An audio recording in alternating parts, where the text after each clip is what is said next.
In this video, we reflect on the need to write well-structured proofs as we address the needs of equivalence relations and equivalence classes.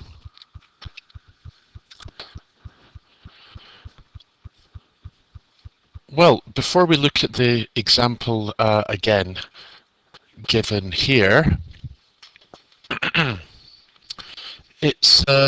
it's useful to reflect on some of the advice the examiners have given in the subject report, where they say proof and justification are very important skills, and the idea that some candidates were just being a bit too casual with their approach to proof.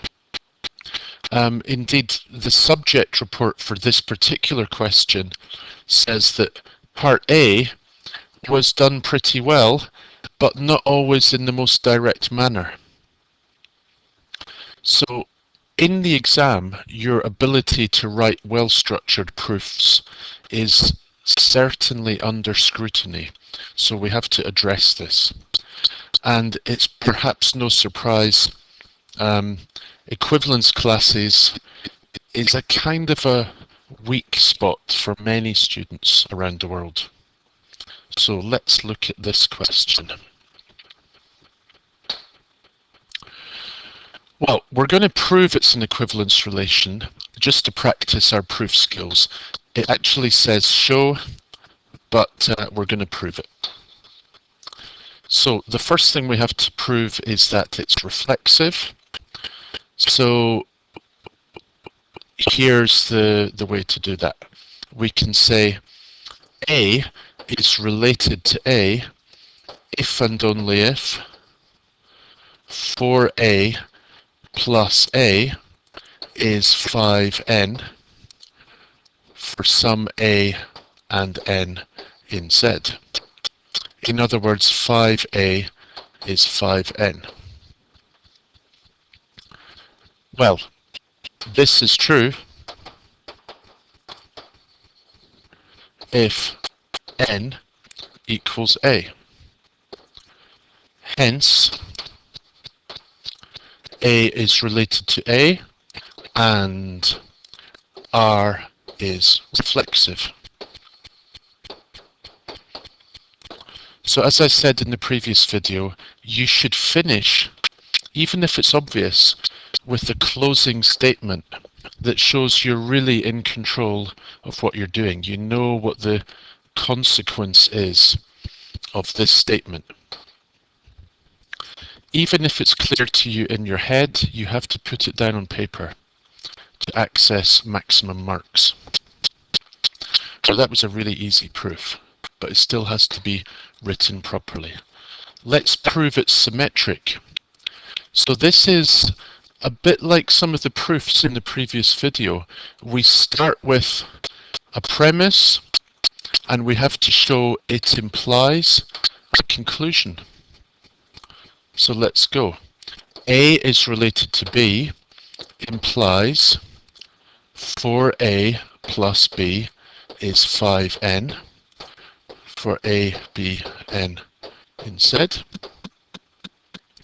And we want to show that 4B plus A is also a multiple of 5. Now there's various ways to do this.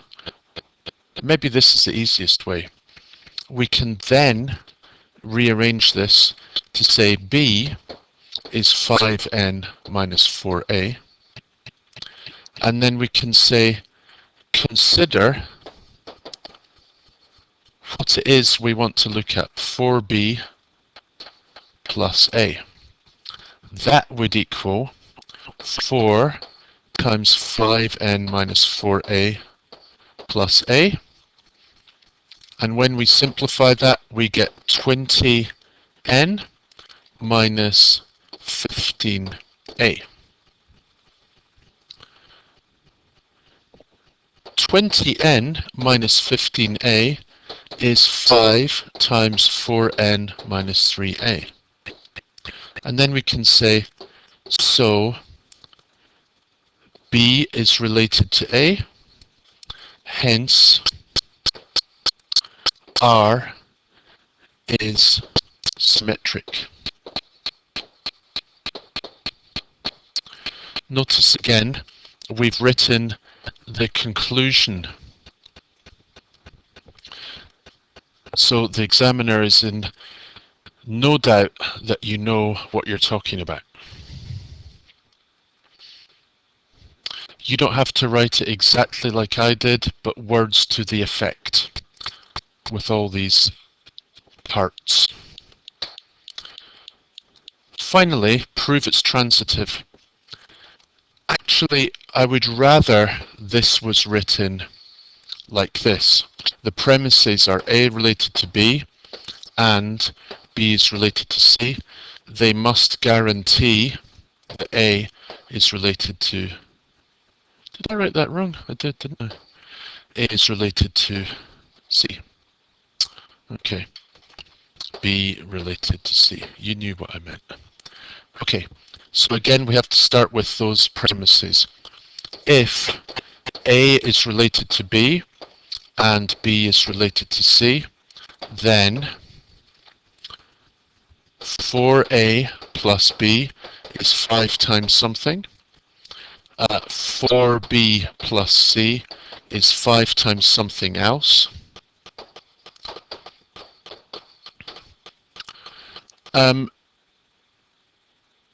If we add them in this system, we get 4A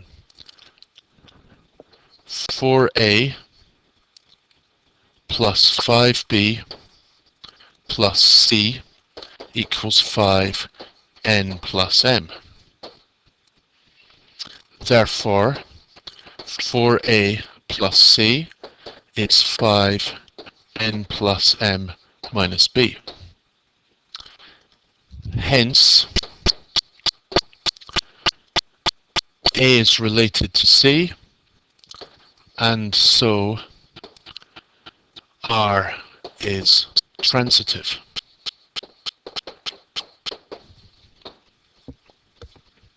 Have I put in all the elements? I think I have. So we started clearly with the premises. We arrived at the conclusion we're aiming for. And it's important to show that you know what that means. That means R is transitive. Okay. So, like your internal assessment, communicating completely and clearly. Right, that was the easy bit. Now, equivalence classes. Strategy. Start with one case, look for patterns. The question doesn't suggest that. It just says state the equivalence classes. Well, obviously that's not very easy, otherwise more people in the world would have done it well than the examiners reported. So, what do we have? We have the integers, and like the video when you all came into the classroom and sat down in equivalence classes, you had to find who you were related to. We need to start with one example. Let's start with 0. We want to know who's standing with 0, who's related to 0. So to structure your thoughts, you can say those are the elements of Z such that X is related to 0. And what does that mean? That means X is an integer such that 4 times X is 5 times n. I think at this stage some people got confused by that. So let's be clear. We want to look at all the integers X, and we want to look at 4X. And we want to say, when is it equal to a multiple of 5? So I've made a table here. This row goes on to infinity. It's representing all the integers in Z. And we call them x. So here we've got 4x. Well, that's easy. Minus 4, 0, 4, 8, 12, 16, 20, 24. And then we're asking, from those 4x, which ones are multiples of 5? You can go through the list. This one is a multiple of 5. This one is a multiple of 5. This one is a multiple of 5. And what was the x value? Here is the x value. Here is the x value. Here is the x value. This means the equivalence class of 0 goes like this. 0, 5, 10, and there's a pattern, isn't there? Multiples of 5. But we must remember this is integers. It goes the other way as well. That's why I put the minus 1. So we've got the equivalence class for 0. So those people there in this set are kind of sitting down together in one class with 0. Well, that's progress. So let's just extend it further. So we've dealt with this one, this one, this one. That's the equivalence class of 0. Multiples of 5. Okay. Then we said, okay, choose another one. Well, we could choose 1 because 1 isn't in the equivalence class of 0. Okay, so let's look at 1. That means the equivalence class of 1, the set of x in integers such that x is related to 1. That means the set of x such that 4x plus 1 is a multiple of 5. Okay, 4x plus 1 is a multiple of 5. So I've got another row here, 4x plus 1. Where are the multiples of 5? Here, here, and then thinking of patterns, there'll be 1 here. Okay, so that means the equivalence class of 1, it must have 1, obviously, because it's reflexive. It must have 6. Most people at this stage get a moment of realization. They think, well, there's a pattern. The next one's going to be 11, and so on. So we've dealt with all of these integers, and we're looking for a partition of the integers, remember. Most people at this stage can see the pattern. They say, well, if I do the same thing for 2, it's going to be this, this one, and this one. So I get 2, 7, 2, 7, 12, etc. And then I progress in the same way for the equivalence class of 3 and the equivalence class of 4, and I'm done.